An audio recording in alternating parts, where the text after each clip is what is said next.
নমস্কার, হাই নিউজে সকলকে স্বাগত। সঙ্গে রয়েছে আমি ডিম্পি। শুরু করছে নিউজ টুডে। শুরুতে চোখ রাখবো আজকের হেডলাইন্সে।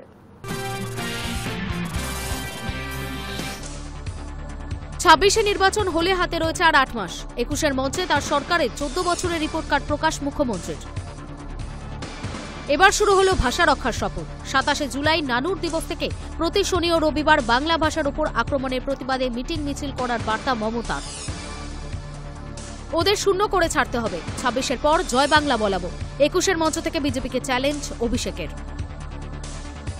একদিকে দক্ষিণে তৃণমূলের ২১ সমাবেশ, অন্যদিকে বিজেপির যুব মোর্চার উত্তরকন্যা অভিযান। সেই সভা থেকে মুখ্যমন্ত্রীর উদ্দেশ্যে কটু কথা শুভেন্দু। স্কুল চলাকালীন ঢাকার স্কুলে ভেঙে পড়ল F-7 যুদ্ধবিমান, নিহত ২, আহত কমপক্ষে ৩০। এদের অধিকাংশই শিক্ষার্থী। শহীদ মঞ্চ থেকে আগামী ২৬-এর ভোট বার্তা তুলে ধরলেন মুখ্যমন্ত্রী। জানিয়ে দিলেন ২৬-এ আরও বেশি সিট নিয়ে জেতার কথা, আর জেতার পর লক্ষ্য হবে দিল্লি লড়াই।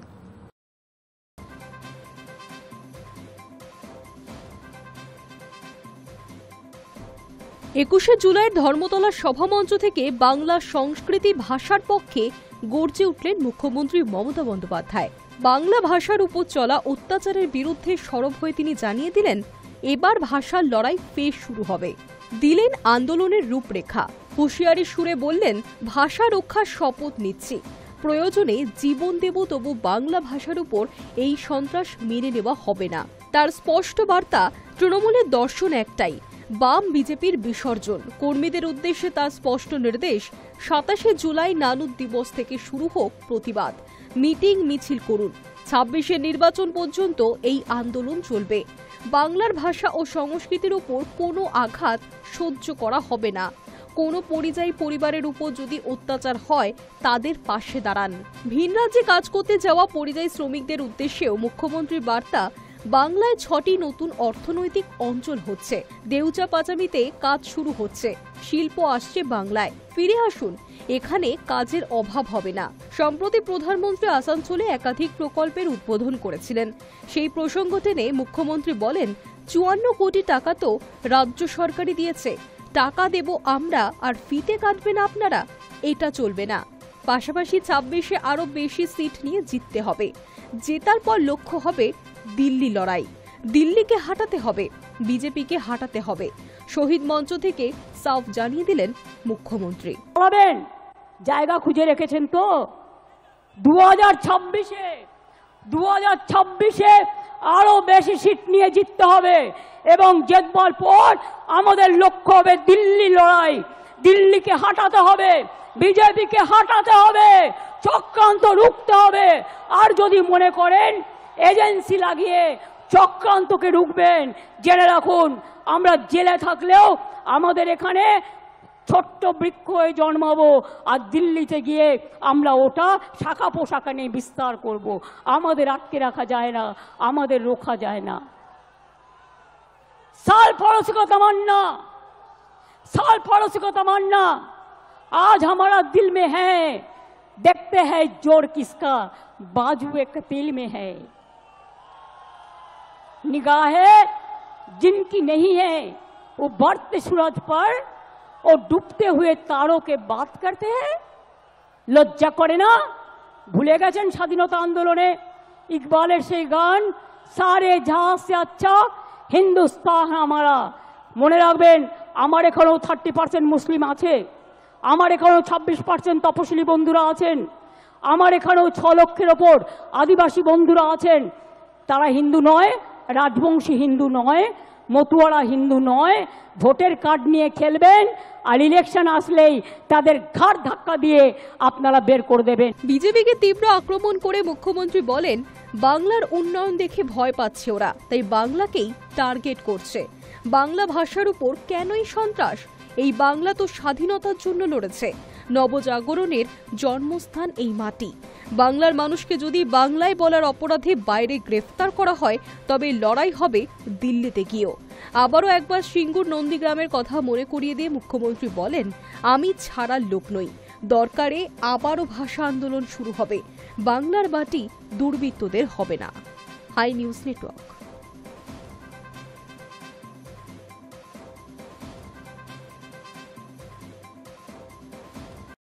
তৃণমূলের শহীদ মঞ্চে উপস্থিত শহীদ ঝন্টু আলী শেখ এবং বিতান অধিকারীর বাবা মা, তাদের সম্মান জানান মুখ্যমন্ত্রী। 21-এর শহীদ মঞ্চ হয়ে উঠল তৃণমূলের ভোট বার্তার মঞ্চ। তৃণমূলের শহীদ মঞ্চে হাজির হলেন নিহত জওয়ান ঝন্টু আলী শেখের বাবা এবং বিতান অধিকারীর বাবা মাও। মঞ্চেই তাদের সম্মান জানালেন মমতা বন্দ্যোপাধ্যায়। দলের তরফে দুটি পরিবারকে 1 লক্ষ টাকা করে তুলে দেন মুখ্যমন্ত্রী। বেলা 12:55 নাগাদ শহীদ মঞ্চে এসে পৌঁছন মুখ্যমন্ত্রী মমতা বন্দ্যোপাধ্যায়। তার কিছু আগেই মঞ্চে এসে পৌঁছন দলের সর্বভারতীয় সাধারণ সম্পাদক অভিষেক বন্দ্যোপাধ্যায়। বছর খুললেই রাজ্যের বিধানসভা ভোট, তার আগে 21-এর শহীদ মঞ্চ হয়ে উঠল শাসক দলের ভোট বার্তার মঞ্চ। যে মঞ্চ থেকে আগামী নির্বাচনে রাজ্যের বিরোধী দল বিজেপির আসন সংখ্যা 30-এর নিচে নামানোর ডাক দিলেন রাজ্যের মন্ত্রী অরূপ বিশ্বাস। শহীদ সমাবেশকে কেন্দ্র করে সকাল থেকেই ধর্মতলায় উপচে পড়া ভিড়। সেখান থেকে নতুন এক রাজনৈতিক অঙ্গীকারে আবদ্ধ হলেন উত্তরপ্রদেশের তৃণমূল নেতা ললিতেশ ত্রিপাঠী। সভায় বক্তব্য রাখতে গিয়ে রাজ্যের মন্ত্রী তথা কলকাতা পৌরসভার মেয়র ফিরহাদ হাকিম বলেন, বিজেপি কেন্দ্রের ক্ষমতায় আসার পর থেকেই সাম্প্রদায়িকতার বাতাবরণ তৈরি করছে। আমাদের রাজ্য ভাগাভাগি রাজনীতিকে মানে না, এটা স্বামী বিবেকানন্দ ও রবীন্দ্রনাথের বাংলা। বিজেপি জবের থেকে এসছে তবে থেকে সাম্প্রদায়িক উস্কানি, আমাদের থেকে একজন পাল্টু চাচা ওইদিকে গেছে, হঠাৎ করে সাম্প্রদায়িক হয়ে গেছে। তারা ভাবছে বাংলার ভোট ভাগ করে সাম্প্রদায়িকতা উস্কানি দিয়ে বাংলার ভোট ভাগ করা যায়, কিন্তু তারা ভুলে গেছে এটা শ্রী শ্রী ঠাকুর রামকৃষ্ণের বাংলা, যেখানে যত মত তত পথ, এই অবলম্বনে আমরা বেঁচে আছি। এটা স্বামী বিবেকানন্দের বাংলা, যে বাংলায় আমরা সকলে একসাথে থাকব। এটা রবীন্দ্রনাথের বাংলা, যে বাংলায় রাস্তায় নেবে উনি হিন্দু মুসলমান ঐক্যের জন্য বলেছিলেন, বাংলার মাটি, বাংলার জল, বাংলার বায়ু, বাংলার স্থল পূর্ণ হোক, পূর্ণ হোক, পূর্ণ হোক হে ভগবান। সভায় ছিলেন মেঘালয়ের প্রাক্তন মুখ্যমন্ত্রী মুকুল সাংমা। তিনি বলেন, অসমের ভূমি ও সংস্কৃতির কথা যেভাবে সুস্মিতা দেব তুলে ধরেছেন, মেঘালয়ের ক্ষেত্রেও তা প্রযোজ্য। High News network.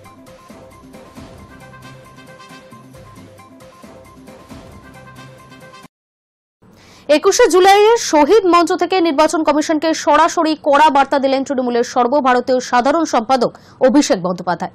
তার সাফ কথা, বাংলার ভোটার লিস্টে কারচুপি হলে রাস্তায় নামবে তৃণমূল, প্রয়োজনে দিল্লি পর্যন্ত আন্দোলন হবে। 21শে জুলাইয়ের শহীদ মঞ্চ থেকে নির্বাচন কমিশনকে সরাসরি কড়া বার্তা দিলেন তৃণমূলের সর্বভারতীয় সাধারণ সম্পাদক অভিষেক বন্দ্যোপাধ্যায়। তার সাফ কথা, বাংলায় ভোটার লিস্টে কারচুপি করা হলে রাস্তায় নামবে তৃণমূল, প্রয়োজনে দিল্লি পর্যন্ত আন্দোলন হবে। 3 দশক আগে ভোটাধিকার আদায়ের দাবিতে শহীদ হওয়া তৃণমূল কর্মীদের স্মরণ করে অভিষেক বলেন, 33 বছর আগে ভোটাধিকার আদায়ের জন্য রক্ত দিয়েছে তৃণমূলের কর্মীরা। 21শে জুলাই সেই লড়াই করতে হচ্ছে।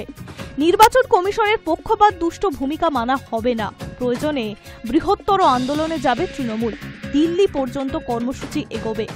আজ থেকে 32 বছর আগের 21শে জুলাই সচিত্র পরিচয়পত্রের দাবিতে 13 জন নিজের প্রাণ দিয়ে ভারতবর্ষের প্রতিটা মানুষের গণতান্ত্রিক অধিকার ফিরিয়ে দিয়েছিল।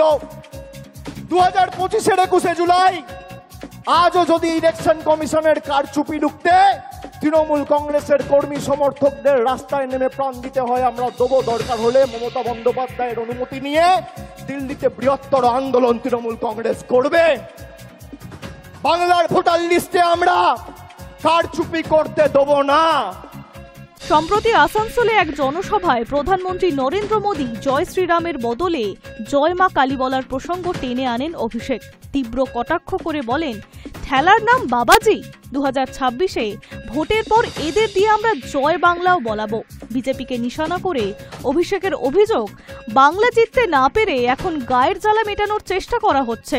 ডায়মন্ড হারবারের পুরনো বক্তব্য স্মরণ করিয়ে দিয়ে বলেন, বলেছিলাম বিজেপি 50 পেরোবে না, 2021-এ বলেছিলাম খেলা হবে। এবার বলছি পদ্মফুল উপড়ে ফেলতে হবে, এবার ওদের শূন্যতে নামিয়ে আনতে হবে।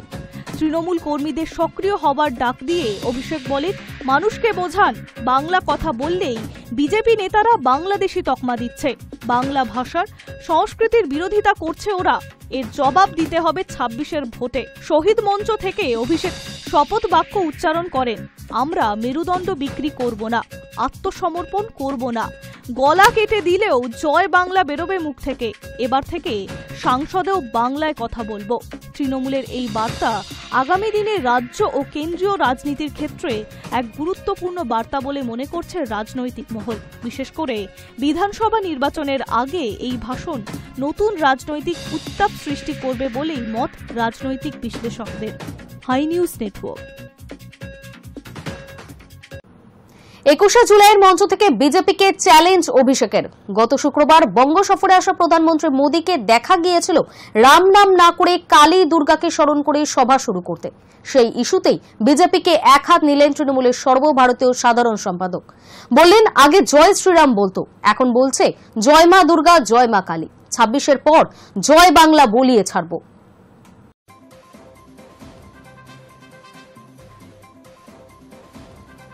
২১শে জুলাইয়ের মঞ্চ থেকেই যে ২৬-এর সুর বেঁধে দেওয়া হবে তা জানা ছিল। এদিনের সভা মঞ্চ থেকে বিজেপিকে গণতান্ত্রিকভাবে ডিটেনশন ক্যাম্পে পাঠানোর ডাক দিলেন অভিষেক।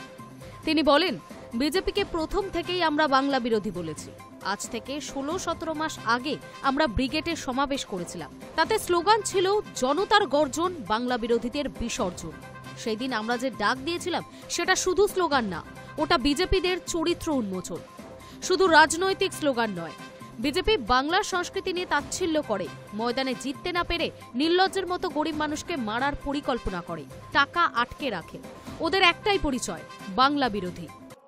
এই বিজেপিকে বাংলা বিরোধী প্রথম কে বলেছে? তৃণমূল কংগ্রেস বলেছে, মমতা বন্দ্যোপাধ্যায় বলেছে, আমরা বলেছি।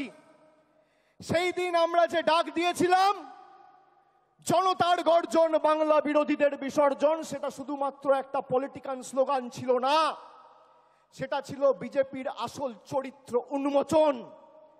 যে বিজেপি 2019 সালের নির্বাচনের প্রাক্কালে এই উত্তর কলকাতায় ঈশ্বরচন্দ্র বিদ্যাসাগরের মূর্তি ভেঙেছিল, যে বিজেপির নেতারা কবিগুরু রবীন্দ্রনাথ ঠাকুরকে বামপন্থী প্রোডাক্ট বলে, যে বিজেপির নেতারা বাংলার কৃষ্টি সংস্কৃতি নিয়ে তাচ্ছিল্য ব্যঙ্গ বিদ্রুপ করে, যে বিজেপির নেতারা ইলেকশনে ময়দানে লড়াইয়ে জিততে না পেরে গরিব মানুষকে ভাতে মারার পরিকল্পনা, ষড়যন্ত্র, নির্লজ্জ প্রচেষ্টা করে বাংলার মানুষের টাকা গায়ের জোরে গাজোয়ারি করে আটকে রাখে, সেই বিজেপির একটাই পরিচয়, এই বিজেপি বাংলা বিরোধী। ভিন রাজ্যে বাংলা বললে হেনস্থা নিয়ে সরব হলেন তিনি। সাফ জানালেন, বাংলাতেই কথা হবে। তার কথায় বিজেপি বাংলায় মাটি শক্ত করতে পারেনি বলেই এখানকার বাসিন্দাদের ওপর হেনস্থার ছক। এরপরে বঙ্গ সফরে মোদির দুর্গা কালী স্মরণ নিয়ে মুখ খুললেন অভিষেক। তিনি বলেন, আগে জয় শ্রীরাম বলতো, এখন বলছে জয় মা দুর্গা, জয় মা কালী। ২৬-এর পর জয় বাংলাও বলিয়ে ছাড়বো। আগে জয় শ্রীরাম বলতো, মনে আছে? ঠেলায় না পড়লে বেড়াল গাছে ওঠে না। এখন বলছে জয় মা কালী, এখন বলছে জয় মা দুর্গা। আর আজকে আমার নাম দিয়ে লিখে রাখুন, ২১শে জুলাই ২০২৫, আমি বলছি ২৬-এর পর জয় বাংলা বলাবো। এখানেই শেষ নয়, পদ্মফুল উপড়ে ফেলার হুঁশিয়ারিও দিলেন তৃণমূল সেনাপতি। আরও বিজেপির ইডি সিবিআই দৌরাত্ম্যকে চ্যালেঞ্জ করে তিনি বলেন, মেরুদণ্ড বিক্রি করব না। ২১-এর সভা থেকেই দিল্লি কাঁপানোর ডাক দিলেন তিনি। Hi News Network. কোন বাঙালি পর্যটককে কাশ্মীরে না যাওয়ার নিদান শুভেন্দুর এমন মন্তব্যের পরই শুরু হয়েছে বিতর্ক। তৃণমূল প্রতিবারে দাবি করে ২১শে জুলাই ধর্মতলায় রেকর্ড ভিড় হয়, এবারেও তার ব্যতিক্রম হয়নি। কিন্তু উত্তরবঙ্গে উত্তরকন্যা অভিযান কর্মসূচি থেকে রাজ্যের বিরোধী দলনেতা শুভেন্দু অধিকারী দাবি করেছেন, তৃণমূলের ২১শে জুলাইয়ের ভিড় আদতে রোহিঙ্গা চোরেদের। উত্তরকন্যা অভিযানে যোগ দেওয়ার আগেই শুভেন্দুর কটাক্ষ ছিল, তৃণমূলের ২১-এর কর্মসূচি আদতে কোনো সভাই নয়, ওখানে পাগলু ডান্স হয়, জোর করে লোক নিয়ে আসা হয়। শিলিগুড়ির সভামঞ্চ থেকে আরও এক ধাপ এগিয়ে গেলেন শুভেন্দু।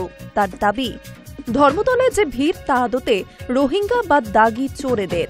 তাদের সামনেই বক্তব্য রাখেন তৃণমূল নেত্রী মমতা বন্দ্যোপাধ্যায়। তৃণমূলের একাধিক নেতারা গরু পাচার, কয়লা পাচার সহ নানা আর্থিক দুর্নীতিতে অভিযুক্ত হিসেবে রয়েছেন। সেই প্রসঙ্গ টেনে শুভেন্দু খোঁচা দিয়ে বলেন, আজ বাংলায় কোথাও গরু বা কয়লা পাচার হয়নি। গাছ কাঠ চুরি বন্ধ, কাপড় জামা শুকোতে দিতে পারছেন, কারণ এইসব নিয়ে পালানোর লোক নেই। সবাই ধর্মতলায় জড়ো হয়েছে ডিম ভাত কর্মসূচিতে। এদিকে তাদের কর্মসূচিতে আগত সমর্থকদের কুর্নিশ জানিয়েছেন শুভেন্দু। বিজেপি বিধায়কদের কথায় তারা তাদের না ডিম ভাত দিতে পেরেছেন, না এসি বাস গাড়ি দিতে পেরেছেন, এমনকি জলও দিতে পারেননি। তা সত্ত্বেও শয়ে শয়ে মানুষ এসেছেন। এভাবেই আগামী দিনে তৃণমূল কংগ্রেসের বিরুদ্ধে লড়তে হবে বলে বার্তা দিয়েছেন রাজ্যের বিরোধী দলনেতা। এদিকে এই কর্মসূচি শুরুর মুখেই রাজ্যের মুখ্যমন্ত্রী ও মন্ত্রী নেতাদের বিরুদ্ধে কড়া ভাষায় আক্রমণ শানান শিলিগুড়ির বিজেপি বিধায়ক শঙ্কর ঘোষ। তার সাফ কথা, তৃণমূলের চোর নেতা, মন্ত্রী আর মুখ্যমন্ত্রীর কারণে উত্তরকন্যা অপবিত্র হয়েছে। আমরা এই অভিযান করে উত্তরকন্যাকে পবিত্র করব। পাশাপাশি তার মন্তব্য, আজকের অভিযানে আমরা উত্তরবঙ্গের কর্মী সমর্থকদের উত্তরকন্যা দেখিয়ে নিয়ে যাব। ২৬ সালের পর এখানেই বসবে বিজেপির মন্ত্রিসভা। Hi News Network. সময় এখন একটা ছোট্ট বিরতির।